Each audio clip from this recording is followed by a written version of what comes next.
Subscribe करिए HiFi study channel को, bell icon को प्रेस कीजिए लेटेस्ट वीडियो अपडेट सबसे पहले पाने के लिए। Hello friends, welcome back HiFi study changing the way of education. दोस्तों, आज की वीडियो में हम लोग अपने एक मॉडल पेपर को डिस्कस करेंगे जो कि परीक्षा की दृष्टि से बहुत ज़्यादा इम्पॉर्टेंट होगा। तो जितने भी साथी हैं एक बार वीडियो को भाई शेयर कर देंगे, लाइक कर देंगे। पहली बार चैनल पे आए तो चैनल को भी सब्सक्राइब अवश्य कर लेंगे। पहला प्रश्न हमारा है, इस तरफ टोटल 5 प्रश्न आपके लिखे हुए हैं। ये सभी आपके बहुविकल्पीय प्रश्न हैं। इनके आपको 4 विकल्प दिए हुए होंगे। इसको आपको सॉल्व करके करेक्ट विकल्प को टिक करना है, ठीक है ना। तो आपको इन क्वेश्चनों के केवल विकल्प ही सही लगाने हैं, बाकी इनके सोल्यूशन आपको नहीं देना, वो आप खुद से रफ कार्य कर सकते हो। तो पहला प्रश्न हमारा है 12y² माइनस का y माइनस का 1 के गुणनखंड क्या होंगे। 12y² माइनस के y माइनस के 1 के गुणनखंड क्या होंगे। तो इस प्रकार के मैंने कई क्वेश्चन आपको बताए हैं। अगर हम क्वेश्चन 1 की बात कर लें तो ये हमारा किस प्रकार का क्वेश्चन है, तो यह हमारा ax² प्लस के bx प्लस के c ये द्विघात बहुपद है। भाई समीकरण तो है नहीं, क्योंकि बराबर के उस तरफ तो कुछ नहीं है और समीकरण में बराबर का चिन्ह होना आवश्यक होता है, लेकिन इसमें नहीं है, द्विघात हमारा बहुपद है। तो यहाँ पर अगर मैं बात करूँ, ये वाला क्वेश्चन बिल्कुल इसके भांति का है कि नहीं है ना भाई। ये वाला क्वेश्चन बिल्कुल इसके भांति का है। तो यहाँ पर a बराबर कितना है, a बराबर आपका 12 दिया गया, वो देखो। b बराबर -1 और c बराबर -1। अब होता क्या है, a और c का मल्टीप्लाई, यानी a गुणे c। तो a गुणे c 12 गुणे -1 तो आ जाएगा आपका -12।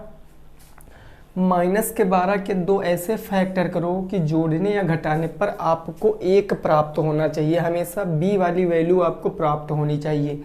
तो 12 के गुणनखंड होते हैं 4 तियाँ 12। अब 4 3 को जोड़ो या घटाओ, आपको माइनस का 1 आना चाहिए। तो माइनस का 1 लाने के लिए -4 हो जाएगा और +3 हो जाएगा, बस आंसर आ जाएगा। अब देखो, ये हमारा 12y² हो जाएगा। -1 को हम लोग कहेंगे -4y और +3y। लास्ट में आप क्या बचा, -1। अब दो के पेयर बना के कॉमन ले लेंगे। इस तरफ कॉमन क्या मिल रहा, तो इस तरफ कॉमन मिल रहा आपका 4y कॉमन, तो 4 तियाँ 12, 3y यहाँ कितना -1। इस तरफ क्या कॉमन मिल रहा, कुछ कॉमन नहीं मिल रहा, यानी +1। तो ये हो जाएगा 3y -1। दोनों में कॉमन 3y -1, 3y -1 एक ब्रैकेट में, नेक्स्ट ब्रैकेट में 4y +1 ये अगले ब्रैकेट में। यही पहला क्वेश्चन का आंसर। तो जिस भी ऑप्शन में ये आपका दिया रहेगा वही आपका राइट है, 3y -1 और 4y +1। ठीक है, चलो पहला क्वेश्चन हो चुका है। अगला प्रश्न देखिए, लगाइए। 2 से 8 तक की संख्याओं का समांतर माध्य आपको बताना है। दूसरे प्रश्न में 2 से 8 तक की संख्याओं का समांतर माध्य बताना है। 2 से 8 तक की संख्याओं का, एक बात पे गौर करना, 8 तक यानी 8 को भी इंक्लूड करना है, जोड़ना है। तो 4 से 8 है, सॉरी यहाँ 4 से 8 है, मैंने 2 से 8 बोला, 4 से 8 है। तो 4 से 8 है, यानी 4 से जोड़ेंगे तो 4, 5, 6, 7 और 8 ये होंगे ना 4 नंबर, 4, 5, 6, 7, 8। समांतर माध्य बराबर होता क्या है भाई, समांतर माध्य बराबर कुल पदों का योग, यानी इन सब का योग। तो इन सब का योग कितना आएगा, 6, 4, 10 और 10, 8, 18, 18 2 20, 3 23, 23 7 कितना होता है 30, यानी ये आ जाएगा 30 बटे कितनी संख्याएं हैं, 1 2 3 4 5, ये 5 नंबर, 5 से डिवाइड करेंगे 6 आपका आंसर आएगा। 6 जिस भी ऑप्शन में होगा वो हमारा राइट होगा। ऑप्शन नंबर जो भी हो जिसमें 6 होगा, बस इसको ऐड करोगे, 5 4 9, 9 1 10, 5 15, 15 7 5 12 22 8 30 बटे 5 कुल पदों का योग बटे कुल पदों की संख्या। ये जो समांतर माध्य होता है ये आपका बिल्कुल औसत होता है, एवरेज होता है। एवरेज वाला फार्मूला लगाओगे आंसर आ जाएगा। क्लियर बात ना। अगला प्रश्न देखो भाई, प्रश्न संख्या नंबर 3। ये प्रश्न कह रहा है कि 4.5 सेंटीमीटर लंबाई के घन का संपूर्ण पृष्ठ आपको बताना है।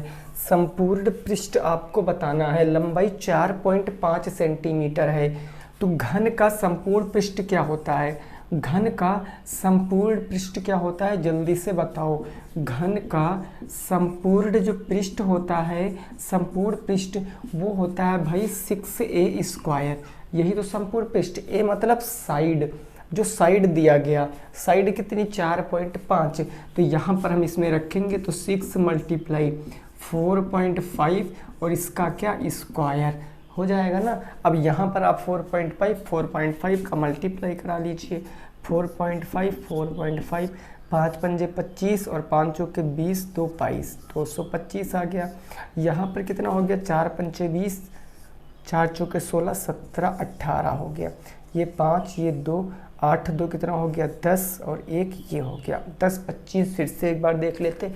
5 पंजे 25 के 5 कैरी आ गया 2, 5 चौके 20, 2 22, 4 पंजे 20 के 0 2, 4 चौके 16, 17 18, तो ये आ गया आपका 5, ये आ गया 2, 8 और 2 10, 1 1 दशमलव 1 1 2 अंक बाद यानी 10.25 आ जाएगा। यानी यहाँ से आ जाएगा 6 × 10.25। यही तो। अब यहाँ से मल्टीप्लाई करा लो। 6 पंचे 30 के 0 कैरी 3, 6 दूनी 12, 3 15 के 5 हासिल 1, 6 0 0 1 और 6 एकम 6, 61.5। वो भी किस में आएगा, तो सेंटीमीटर स्क्वायर में आएगा।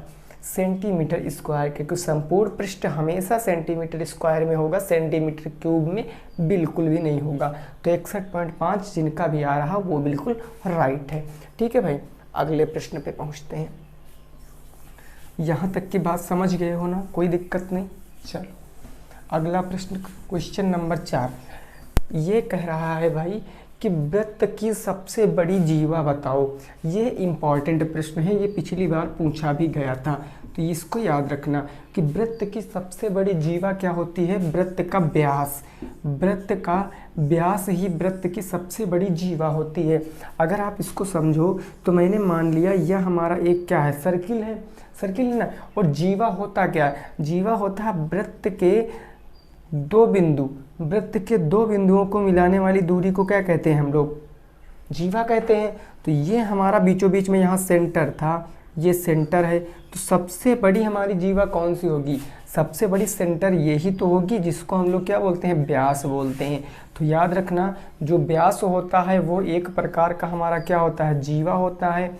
और कैसी जीवा होती है, तो सबसे बड़ी जीवा होती है। वृत्त की सबसे बड़ी जीवा क्या होती है, व्यास ही होती है। तो व्यास हमारा आंसर आएगा। ठीक है ना भाई साहब।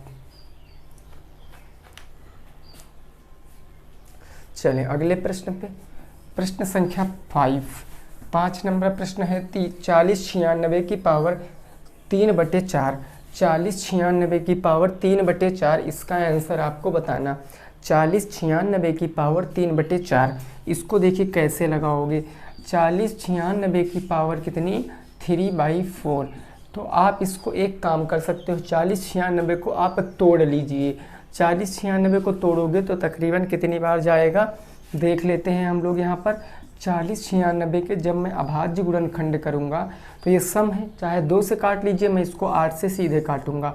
8 पंजे 40, 8 एकम 8, 8 दूनी 16, 512 हो गया। फिर 8 से काटिए, 8 पंज 40, 8 छंग कितना हो गया 48, 48 3 32, 8 चौके 32। उसके बाद 8 से 8 बार में, फिर 8 से 1 बार में। यानी ये जो 4096 लिखा है इसको हम 8 की पावर 4 भी तो कह सकते हैं ना भाई। 8 की पावर 4 का मतलब ही तो 4096 होगा। तो जहाँ 4096 है उसको हम 8 की पावर 4 कह सकते हैं आसानी के साथ। यानी हम इसको कहेंगे क्या, इसको कहेंगे 8 की पावर 4 और इसकी होल पावर कितनी है 3/4। तो ये 3/4 इसकी होल पावर हो गई। अब जब पावर के ऊपर पावर होता, यानी a की पावर m और इसकी पावर अगर n होता है तो क्या होता है, a की पावर m और n का मल्टीप्लाई हो जाता, पावरों का आपस में गुणा हो जाता। यानी ये हो जाएगा 8 की पावर 4 गुणे के 3/4। 4 से 4 कैंसिल, 8 की पावर 3 और 8 की पावर 3 का मतलब 512। 8 की पावर 3 का मतलब 512 आपका आंसर है। 512 आपका क्या है भाई, आंसर है। बिल्कुल क्लियर है। बहुविकल्पी प्रश्न हो चुके हैं। अब हम लोग देखेंगे अपना क्वेश्चन नंबर 6। प्रश्न संख्या 6 क्या कह रहा है उसको भी समझिए अच्छे से, ठीक है ना भाई। देखिए जितना प्रैक्टिस करोगे उतना ही ज़्यादा आपके लिए प्रॉफिट होगा। अब आपको केवल प्रैक्टिस की ज़रूरत है, बाकी सब आप लोग पढ़ चुके हो, अच्छे से पढ़ चुके हो। जो भी आपका डाउट है तो पुरानी वीडियो आप लोग देख कर वो डाउट क्लियर कर सकते हो। देखो अगला प्रश्न है आपका क्वेश्चन नंबर 6। ये क्वेश्चन नंबर 6 कह रहा है 7x² बराबर 8 को हल करके उत्तर की जांच भी करो। उत्तर की जांच भी करना है, अपना उत्तर भी जांचना है कि जो हमने उत्तर लाया है यह उत्तर हमारा सही है कि गलत है। तो जल्दी से बताओ इस क्वेश्चन को लगा के जल्दी से बताओ। देखो भाई इस क्वेश्चन को लगाएंगे तो हमें x की वैल्यू निकालना है ना, तो हम x की वैल्यू निकालने के लिए x² को इधर ही रोक लेंगे। ये 7 गुणे में था, उधर जाएगा बटे में, यानी 8 बटे में कितना हो जाएगा 7 हो जाएगा। अब स्क्वायर हटाएंगे तो उधर किस में अंडर रूट में बदल जाएगा, यानी x बराबर क्या आ जाएगा अंडर रूट के अंदर 8 बटे का 7 आ जाएगा। यही x का मान हो गया, ये हमारा x का क्या हो गया मान हो गया अंडर रूट 8 बटे 7। अब अगर हम यहाँ पर अपने उत्तर की जांच करें, अगर मैं उत्तर की जांच करूं तो जहां x है वहां अंडर रूट 8 बटे 7 रख देंगे। तो यहाँ पर क्वेश्चन एक बार फिर से लिख लेते हैं 7x² बराबर के 8, ये हो जाएगा 7 मल्टीप्लाई। अब x के स्थान पर क्या रखेंगे रूट 8 बटे 7 अंडर रूट 8 बटे 7, ये क्या आ जाएगा इसकी पावर 2 है तो इसकी पावर 2 बराबर के 8, ये हो जाएगा ना। अब इसका मतलब क्या हो गया ये 7 मल्टीप्लाई 8 का मतलब 8, 7 का मतलब 7 हो जाएगा, बराबर क्या हो गया 8 हो गया। 7 से 7 कैंसिल तो 8 बराबर के कितना आ गया 8 आ गया, यानी LHS किसके बराबर है तो RHS के बराबर है। लेफ्ट हैंड साइड किसके बराबर है राइट हैंड साइड के। तो इससे हमारा जो आंसर आया √8/7 वो बिल्कुल राइट है। ठीक है भाई, तो नोट कर लो। अगले प्रश्न पे पहुंचते हैं 7 नंबर प्रश्न पर। 7 नंबर प्रश्न पे पहुंचते हैं, क्या कह रहा उसको भी समझते हैं।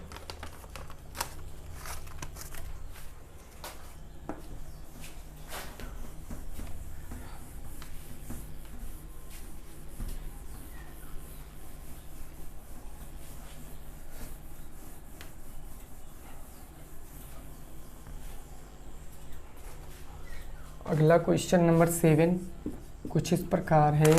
यह कह रहा है कि एक घनाभ की भुजाएं क्रमशः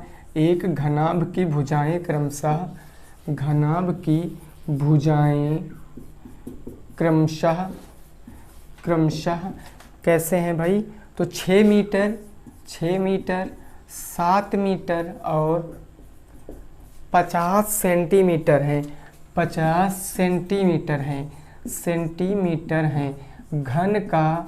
घनाभ का संपूर्ण पृष्ठ बताना है आपको। संपूर्ण पृष्ठ ज्ञात करो, घनाभ का संपूर्ण पृष्ठ बताओ। चलो भाई जल्दी से इस क्वेश्चन को लगाओ, और आंसर बताओ। जल्दी से लगाओ आंसर बताओ। घनाभ की भुजाएं, देखिए एक बात दिमाग में याद रखना, घन और घनाभ के फार्मूले में बहुत ज़्यादा प्रॉब्लम होती है। तो ये प्रॉब्लम आप कब ख़त्म कर सकते हो, जब आप इसके ऊपर प्रैक्टिस करोगे। मैथ में भाई कुछ भी रटने की ज़रूरत बिल्कुल भी नहीं होती है, जितना प्रैक्टिस करोगे उतना ज़्यादा आपको आएगा। ठीक है, आपको खुद लगेगा हाँ हमें मैथ आने लगी है। ठीक है, तो आप लोग बस इस पर प्रैक्टिस करिए। जितने भी क्वेश्चन हैं आपके पास, जो भी पब्लिकेशन की बुक है आप लगाने बैठ जाइए। ऐसा कोई प्रश्न नहीं होगा जो आप नहीं कर सकते हो, हर एक प्रश्न को आप अच्छे से लगा पाओगे।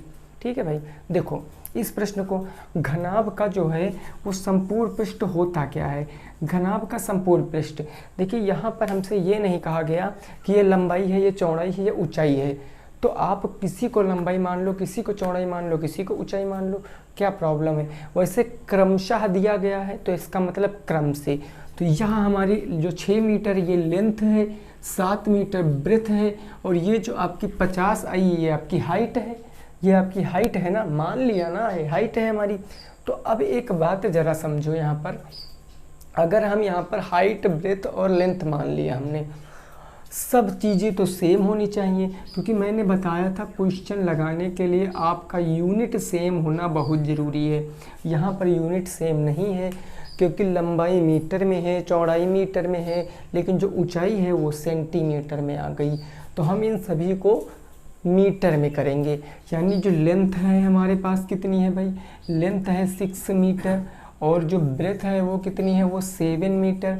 हाइट है, जो हाइट हमारी 50 सेंटीमीटर है, इसको हम 0.5 मीटर कह सकते हैं कि नहीं कह सकते हैं भाई। तो 0.1 मीटर में 100 सेंटीमीटर, तो 50 सेंटीमीटर का मतलब आधा मीटर, तो ये मेरा 0.5 मीटर हो गया। अब संपूर्ण पृष्ठ का क्षेत्रफल होता क्या है, संपूर्ण पृष्ठ क्या होता है भाई, संपूर्ण पृष्ठ घनाभ का होता है 2 ब्रैकेट में LB प्लस के BH और प्लस के HL, यही तो होता है। यहाँ से हम रखेंगे, इसमें ये हो जाएगा 2, L कितना है 6 और B कितना है 7, तो 7 छंग 42, ये 42 हो गया, प्लस BH, B है आपका 7, और 7 का अगर हम 5 से गुणा कराएंगे तो 7 × 6 35, 3.5 हो जाएगा, प्लस ये HL, H कितना है 0.5 और ये है 6, 6 × 30 कितना 3 आ जाएगा, तो ये आ गया मेरा 3। इन सबको ऐड करके 2 से मल्टीप्लाई करा दो, आंसर आएगा। ऐड करोगे तो कितना आएगा 42 और 3 कितना हो गया 45 और 3 कितना हो गया भाई 48, ये हो गया 48.5, 48.5। यहाँ पर गुणा कराओगे तो 48 दूना 96 और 5 दूनी 10, 97 आंसर आएगा।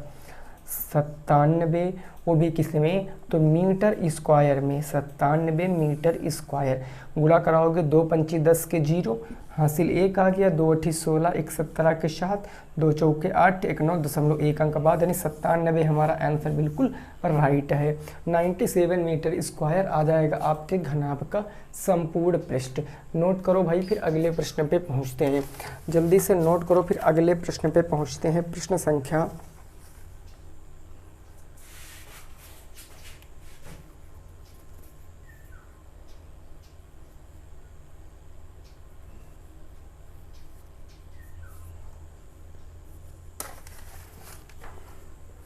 चलिए अब 8 नंबर प्रश्न, प्रश्न संख्या 8।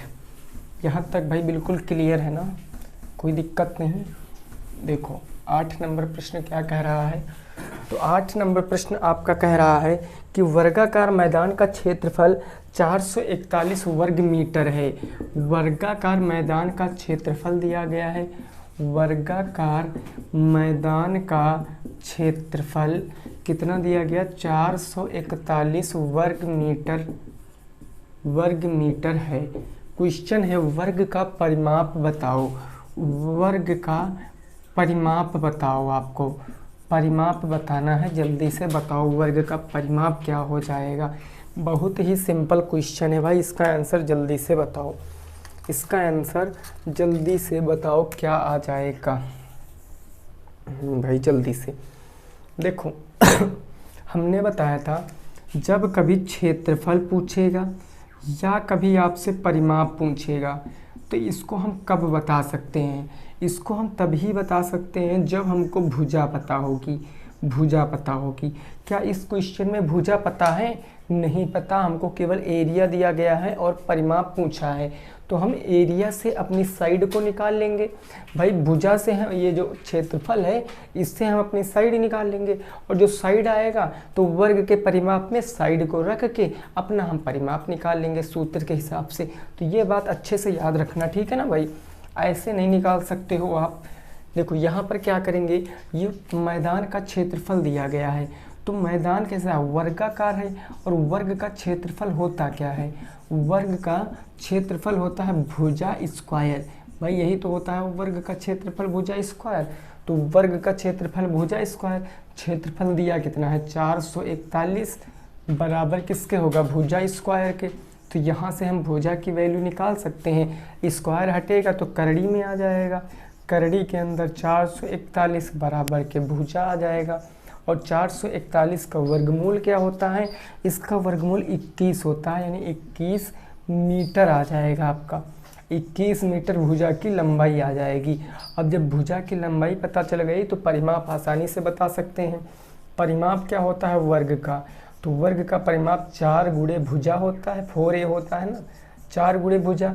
भुजा की लंबाई है 21, तो 4 गुणे 21, 21 चौके 84 मीटर आपका आंसर। 84 मीटर आपका क्या हो जाएगा? आंसर हो जाएगा। यानी कि हमारा जो परिमाप कितना आएगा? 84, 20 चौक 80, 1 चौके 4, 84 metre. It will be right answer. नोट कर लीजिए फिर अगले प्रश्न पे। प्रश्न संख्या 9। प्रश्न संख्या 9 क्या कह रही है उसको भी समझिए। ठीक है भाई, ये बात बिल्कुल क्लियर। चलो अगला प्रश्न देखते हैं 9 नंबर।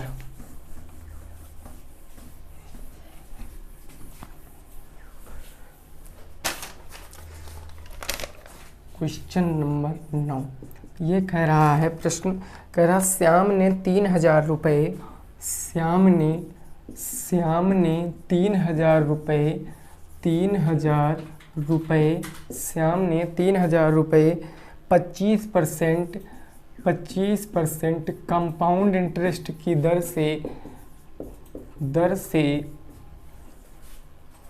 3 वर्ष के लिए उधार लेता है। 3 वर्ष के लिए उधार लेता है।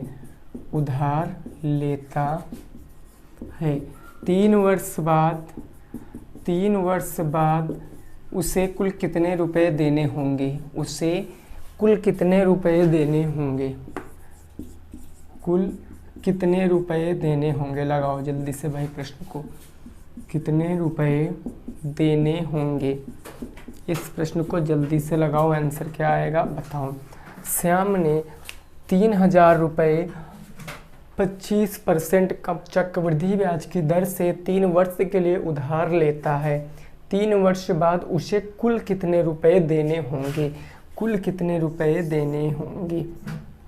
देखो यहाँ पर ये जो P है कितना है, तो प्रिंसिपल हमारे पास है 3000 भाई, ये प्रिंसिपल 3000। रेट हमारे पास है 25%, तो रेट 25%। टाइम हमारे पास है 3 वर्ष, और हमसे पूछे है कुल मतलब जिसमें ब्याज ऐड होगा, तो कुल कितने रुपए मिलेंगे, यानी क्या बताना? अमाउंट बताना है। तो अमाउंट हमें बताना है। चूँकि यहाँ पर कंपाउंड इंटरेस्ट की बात की गई है, तो इसीलिए हम लोग क्या करेंगे? इसीलिए हम लोग यहाँ पर चक्रवृद्धि ब्याज वाला फार्मूला लगाएंगे, यानी A बराबर के P1 प्लस रेट बटे 100 की पावर n, इसी से लगाएंगे। तो यहाँ से प्रिंसिपल हमारा है 3000, मैंने रख दिया 3000, 1 प्लस रेट कितनी है 25, तो ये 25 बटे में 100, इसकी पावर कितनी आ जाएगी? n का मतलब 3। तो 25 से काटेंगे 4 बार में, 4 1 कम 4, 4 1 5 बटे 4, ये कितना आएगा भाई? ये आएगा आपका 3000 गुणे 4 1 कम 4 1 5 बटे 4, 3 बार लिख देंगे। 5 बटे 4 गुणे 5 बटे 4 गुणे 5 बटे का 4।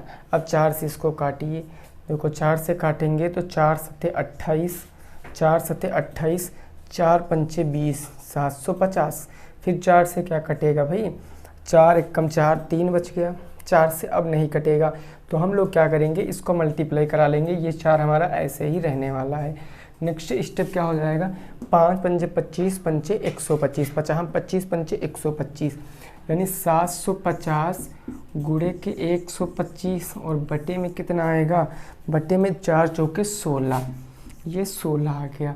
अब यहाँ से आपको बटिए 16 चौके 64, यहाँ आ जाएगा 16 से, इसको काटते हैं। 16 से कितनी बार जाएगा? या 2 से काट लीजिए इसको, ये 125 ऐसे आप रहने दीजिए, इसको बाद में 2 से काटेंगे तो 2 8 16, इसको 2 से काटेंगे तो 2 3 6, 2 7 14, 2 5 10।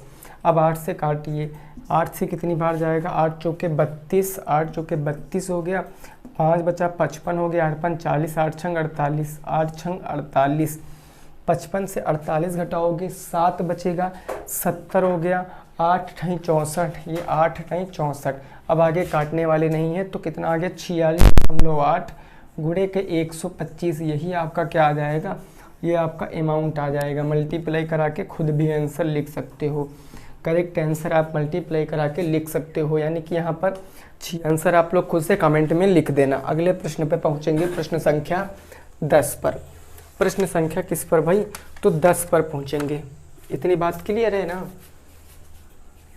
देखिए, जिसको ये पॉइंट वाली मल्टीप्लाई कराने में दिक्कत होती है तो वो लोग कमेंट कर देंगे, तो इसके ऊपर एक वीडियो बनाई जाएगी जिसमें आपको बता दिया जाएगा कि पॉइंट की मल्टीप्लाई कैसे होती है ये सब।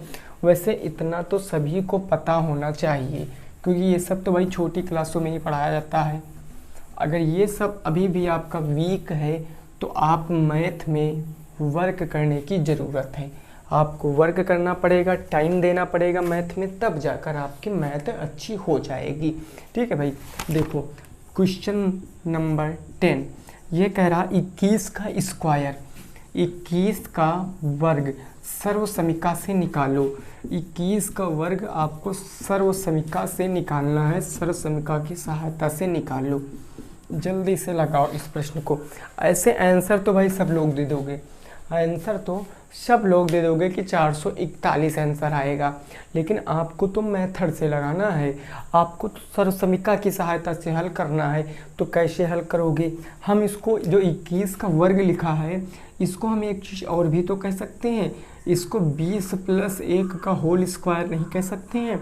बिल्कुल कह सकते हैं। तो a + b का होल स्क्वायर, सबसे पहले होता a स्क्वायर, a है हमारा 20, तो ये हो जाएगा 20 का स्क्वायर। और फिर होता है 2ab, यानी 2a कितना है भाई 20, तो 20, b कितना 1, फिर होता है प्लस के b स्क्वायर यानी 1 का स्क्वायर। अब इन सबको स्क्वायर खोल कर ऐड कर लेंगे, आंसर आएगा 20 का स्क्वायर 400, 2 का स्क्वायर 4 और 0 का स्क्वायर 00, प्लस 20 दूना 40 और 40 एक कम 40, 1 एक कम 1, तो 440 एक 441। ये देखो ऐसे लगाना था आपको। आंसर तो भाई सब कहा जाता है 441, लेकिन सर्वसमीका की सहायता से आपको लगाना है। ये क्वेश्चन आपका 2 नंबर में पूछा हुआ क्वेश्चन है, 2 नंबर का प्रश्न ये आपका आया है। आसान बहुत था, आंसर सभी को पता था, लेकिन मेथड कुछ लोगों को नहीं पता था। ठीक है, चलो अगला प्रश्न 11 नंबर प्रश्न देखिए और उसको भी समझते हैं। ठीक है भाई, कोई दिक्कत तो नहीं है। अगला प्रश्न संख्या कौन सी हो जाएगी? 11।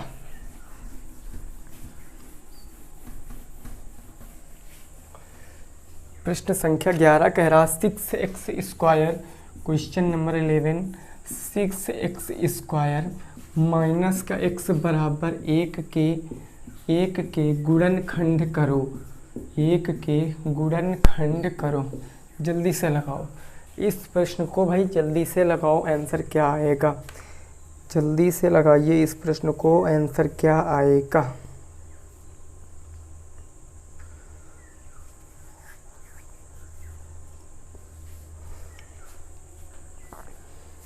अच्छा, पहले एक बात बताओ, ये आपका समीकरण है कि यह आपका बहुपद है?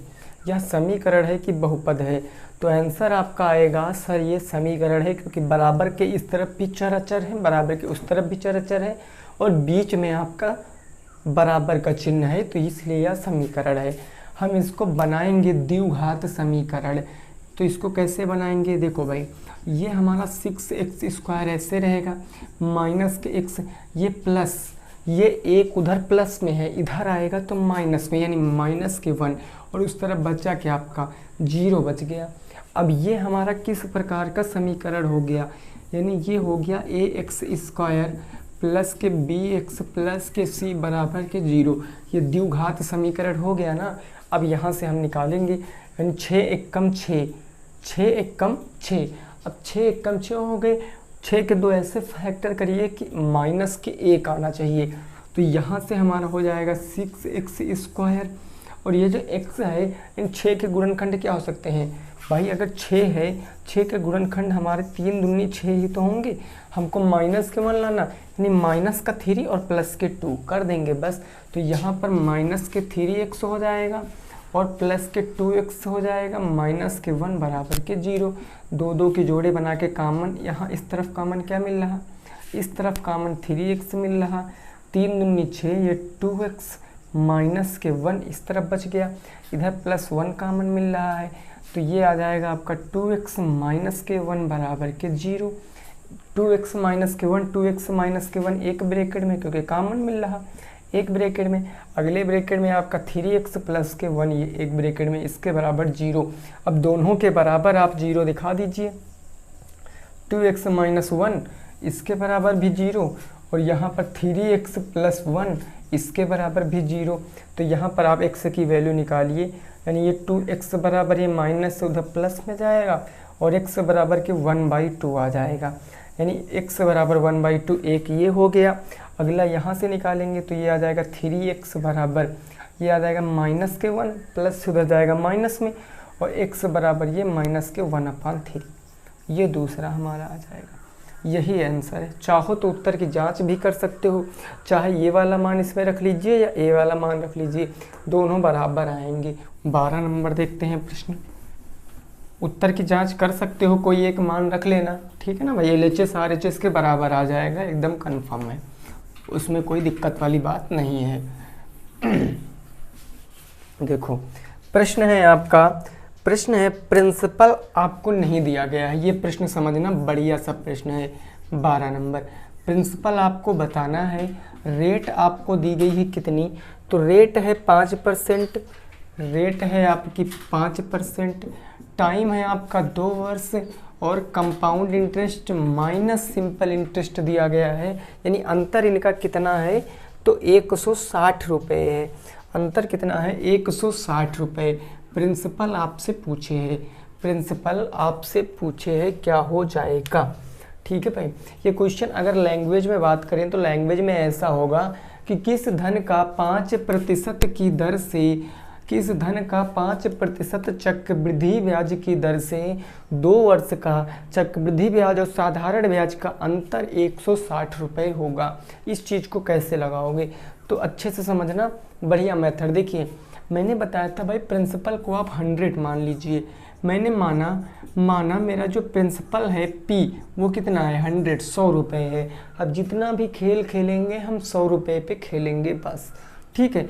तो यहाँ पर अगर मैं 2 साल का सिंपल इंटरेस्ट निकालूँ, 2 साल का SI निकालूँ, तो SI होता है P × R × T बटे का 100, यही तो होता है। यानी प्रिंसिपल हमारे पास है 100, रेट हमारे पास है 5% और टाइम हमारे पास है 2 वर्ष, बटे में कितना हो जाएगा भाई 100 हो जाएगा।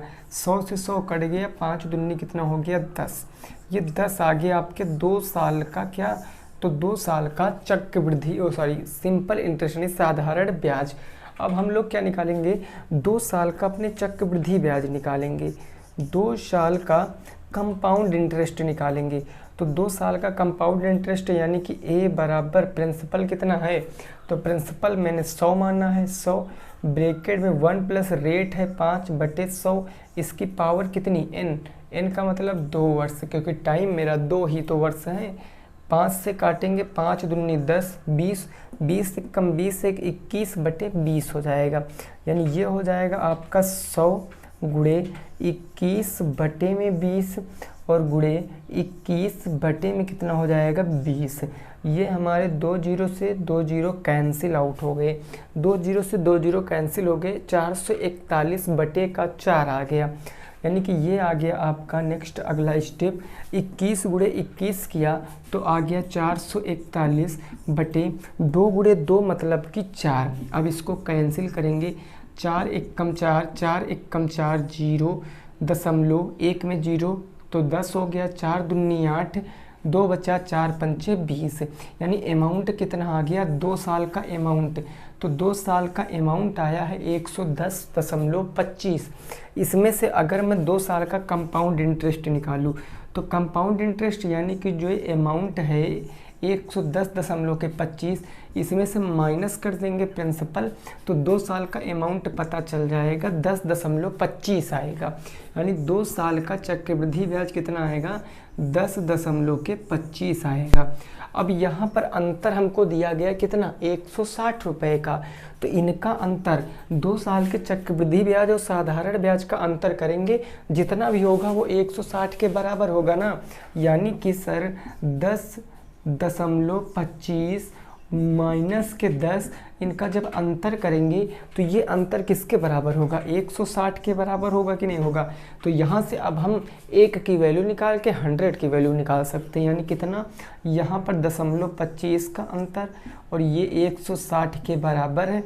अब हमको 100 की वैल्यू निकालना है, क्योंकि प्रिंसिपल मैंने 100 माना था। 100 की वैल्यू निकालने के लिए 100 से कर देंगे यहाँ पर 100, ये आपका 160 बटे में 0.25 नीचे आ जाएगा और गुणे में कितना हो जाएगा भाई, 100 हो जाएगा, गुणे में 100 हो जाएगा। ये दशमलव कैन हटाएं तो 2 जीरो हटाएं, 25 चौके कितना हो जाएगा 100, ये हो गया 400, 16 चौके हो गया 64, ये हो गया 64, 1 2 और 3 जीरो यहाँ पर लगा लेंगे, यानी 64,000 आपका राइट आंसर आएगा। 64,000 आपका राइट आंसर आएगा, नोट कर लीजिए। 64,000 क्या आएगा आपका, बिल्कुल सही जवाब आएगा। जल्दी से आप लोग इसको नोट कर लीजिए, ठीक है भाई, कोई दिक्कत नहीं। देखिए 100 मान कर लगाओगे तो चीज़ें आपको बहुत इजी लगेंगी। अभी अब इसको x मान कर लगाते या p ही रहने देते तब आपको थोड़ा सा डिफिकल्ट हो सकता था। हमने कुछ नहीं किया, जैसा जैसा क्वेश्चन किया रहा वैसा वैसा हम करते जा रहे हैं, आंसर हमारे सामने आता जा रहा। ठीक बात ना। चलो अगला प्रश्न देखें भाई। अगला जो हो जाएगा वो 13 नंबर प्रश्न। प्रश्न संख्या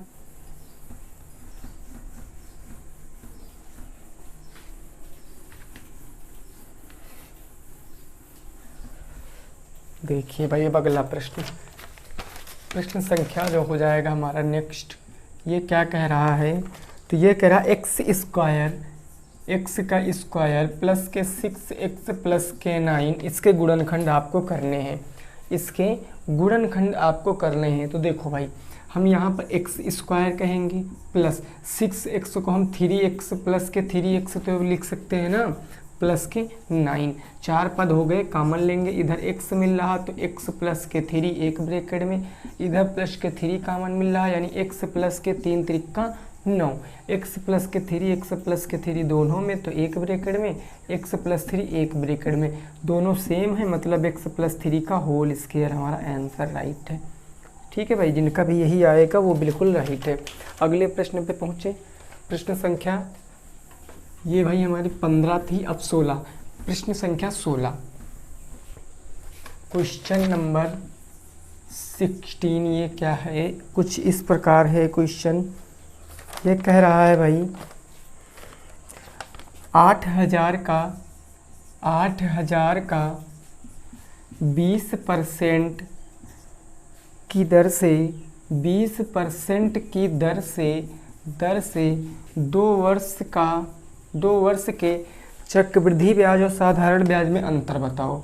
2 वर्ष के कंपाउंड इंटरेस्ट और सिंपल इंटरेस्ट में अंतर बताओ, में अंतर आपको बताना है, अंतर बताओ। इस क्वेश्चन को लगाइए, इस प्रश्न को लगाइए जल्दी से, क्या आंसर आएगा जल्दी से बताओ भाई, इस प्रश्न में क्या आंसर आएगा।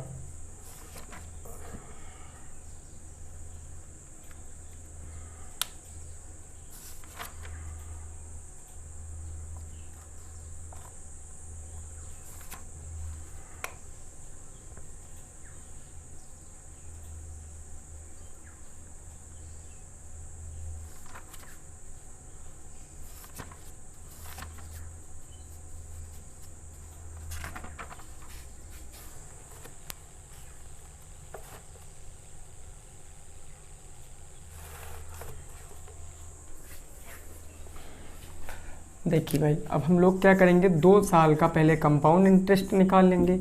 2 साल का अगर CI की बात करें तो 2 साल का CI क्या हो जाएगा, यानी कि 8,000 गुणे ब्रैकेट में क्या होता है PR/100, 1 प्लस R कितना है 20/100, इसकी पावर 2, 20 से काट देंगे, 10 एक कम 10, 2 12, 2 से काट देंगे 2 पंचे 10, 5 एक कम 5, 1 6/5। तो ये हमारा आ जाएगा 8,000 गुणे 6/5 गुणे 6/5। 5 से काटेंगे तो 16 पंचे 80, 1600 हो गया। 5 से काटेंगे तो 5 3 15, 1 बचा 10, 5 दूनी 10, 32।